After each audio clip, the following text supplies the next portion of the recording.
నేడు నరేంద్ర మోడీ గారి 75వ జన్మదిన సందర్భంగా ఇక్కడైతే నరేంద్ర మోడీ గారు వచ్చినాకనే భారతదేశం లోపల స్వచ్ఛత పారిశుభ్రత యొక్క విలువలు ఎంత పెరిగినాయంటే ప్రతి గ్రామం లోపల మనం చూస్తున్నాం. గ్రామం లోపల స్వచ్ఛ భారత్ పేరుతోటి మరుగుదొడ్ల నిర్మాణం కావచ్చు, అదేవిధంగా గ్రామ పంచాయతీ లోపల ఏవైతే నగరపాలక సంస్థ లోపల ఉంటుండే సేమ్ వ్యవస్థను గ్రామాల లోపల నిర్మాణం చేసి గ్రామాల లోపల ఎక్కడ కూడా పెంట కుప్పలు అండ్ మురుగు నీరు నిలిచే ప్రదేశాలు లేకుండా చేసిన ఘనత కేవలం నరేంద్ర మోడీ గారికే చెందుతుంది.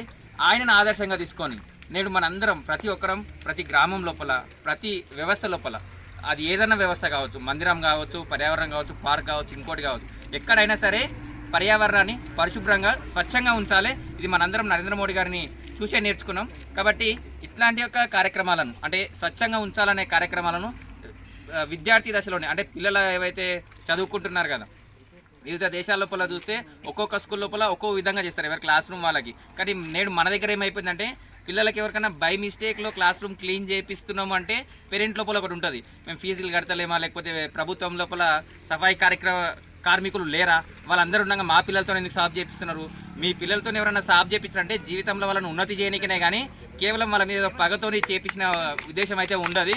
కాబట్టి ప్రతి ఒక్కరూ తల్లిదండ్రులు కానీ ఎవరు కానీ ఆలోచన చేయాల్సిన విధానం ఏంటంటే సమాజం లోపల మన పని మనం ఎంత స్వచ్ఛంగా చేసుకుంటే సమాజం కూడా అంతే స్వచ్ఛంగా ఉంటుంది. దీనికి మనందరికీ మార్గదర్శనం నరేంద్ర మోడీ గారే. వాళ్ళు ఎక్కడ పోయినా సరే ప్రపంచం లోపల ఎక్కడ పోయినా డిఫరెంట్ ప్లేసెస్ లోపల ఆయన స్వచ్ఛ భారత్ స్వయంగా జాడకడ పట్టుకొని ఊడ్చిన సందర్భాలు మనం అందరం చూసినాం. కాబట్టి మనందరికీ ఆయనే ఆదర్శం. ఆయన అయితే కార్యక్రమం చేసింది కదా, దాన్ని ఇంకా మనం ముందలు తీసుకుపోయే ప్రయత్నం చేద్దాం. ఇది ఒక చిన్న ఆయన చేసిన ఎన్నో కార్యక్రమాల లోపల ఇది ఒక చిన్న కార్యక్రమం. దీని అందరూ పాల్గొన్నందుకు అందరికీ ధన్యవాదాలు. స్వచ్ఛ అనంతగిరి అనేటువంటి ఒక కార్యక్రమాన్ని తీసుకొని మన ప్రియతమ ప్రధాని నరేంద్ర మోడీ గారి పుట్టినరోజు సందర్భంగా ఈ వారోత్సవాలు ఏవైతే జరుగుతున్నాయో స్వచ్ఛతా అభియాన్ కావచ్చు, మిగతా రక్తదాన శిబిరాలు కావచ్చు, సేవా కార్యక్రమాలు ఏవైతే జరుగుతున్నాయో ఆ కార్యక్రమాలను ముందుకు తీసుకెళ్తూ ఈరోజు ఈ కార్యక్రమం ఇక్కడ నిర్వహించడం జరిగింది.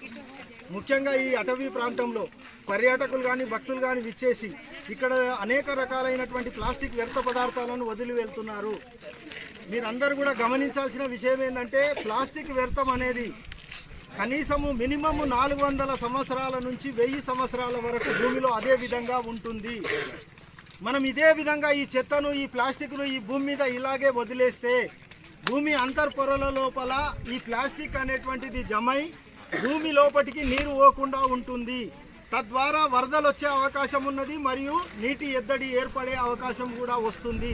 కాబట్టి దయచేసి ఇక్కడికి విచ్చేసే పర్యాటకులు కానీ భక్తులు కానీ ఎక్కడ కూడా ప్లాస్టిక్ వ్యర్థాలను వదిలివేయకుండా అన్ని వ్యర్థాలను తీసుకురాకుండా కొన్ని జాగ్రత్తలు పాటించి ప్లాస్టిక్ వ్యర్థాలను నిషేధించే విధంగా అనంతగిరి కొండలను కాపాడవలసిందిగా నేను ఈ సందర్భంగా విజ్ఞప్తి చేస్తూ, మీ అందరికీ తెలుసు ఇక్కడ ఉన్నటువంటి అడవిలో ఒక సుందర వనము అనేటువంటిది మనం అందరం చూస్తున్నాం. ఇక్కడ మద్యం సేవించి కానీ మిగతా తినుబండారాల వల్ల వేసే ప్లాస్టిక్ల వల్ల ఇక్కడ ఉన్నటువంటి చిన్న చిన్న జంతువులకు కూడా ఇబ్బందికరంగా మారింది. మోదీ గారి జన్మదినం సందర్భంగా అక్షర ఫౌండేషన్ మరియు రాణి రుద్రమదేవి ఫౌండేషన్ అన్న సదానందం అన్న చెప్పడం వల్ల ఎంకరేజ్ చేయడం వల్ల మా సంస్థ కూడా ముందుకి రావడం జరిగింది. మాది ఓన్లీ మహిళలతోనే ఉంది కాబట్టి మహిళల్ని కూడా మీరు అందరు ఎంకరేజ్ చేసి ఇటువంటి కార్యక్రమాలకి వాళ్ళని తీసుకురావాలని నేను కోరుకుంటున్నా. ఎందుకంటే చాలా చోట్ల చూసినా నేను కొందరు వస్తారు, ఫొటోస్ దిగుతారు, వెళ్ళిపోతారు. అట్లా కాదు, స్వచ్ఛందంగా కరెక్ట్గా చేసేటట్టు మహిళలను తీసుకురండి. మహిళలు ఎక్కడ చూసినా రావట్లేదు, ఎందుకంటే వాళ్ళకి ఇళ్ళలో ఒక భయమో ఏదో, అది తర్వాత విషయమో. తీసుకురండి, మీరు తీసుకురావాలి, ఎంకరేజ్ చేయాలి, ఇటువంటి కార్యక్రమాలు చేపియాలని కోరుకుంటున్నాం. కార్యక్రమాన్ని మన ప్రధాని నరేంద్ర మోడీ గారి జన్మదినాన్ని సందర్భంగా యువపక్షం స్వచ్ఛ భారత్ అయితే ఈ కార్యక్రమంలో ముఖ్యంగా ఇప్పుడు ఇక్కడ వచ్చే పర్యాటకులకి మేము ఒకటే విజ్ఞప్తి చేస్తున్నాం, దయచేసి చాలా పవిత్రమైనటువంటి నేల పదార్థాలు వాటర్ బాటిల్స్ కానీ మద్యం సీసాలు కానీ ఇప్పుడు ఇంతవరకు మేము చేసేటువంటి కార్యక్రమంలో మేము క్లీన్ చేస్తాం. మద్యం బాటిల్స్, కవర్స్ కానీ ప్లాస్టిక్ గ్లాసులు ఇవే చాలా ఎక్కువ ఉన్నాయి. కాబట్టి దయచేసి మేము ఈరోజు ఈ బర్త్డే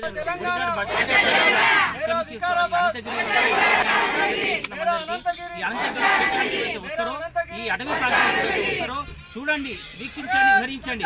చాలా అద్భుతమైన దేశం. కానీ దయచేసి ప్లాస్టిక్ పర్యావరణాన్ని ఇక్కడ కాలుష్యం చేయకూడదు అని చెప్పి విజ్ఞప్తి చేస్తూ ఈ అవకాశం ఇచ్చినటువంటి అలాగే అందరికీ కూడా ధన్యవాదాలు.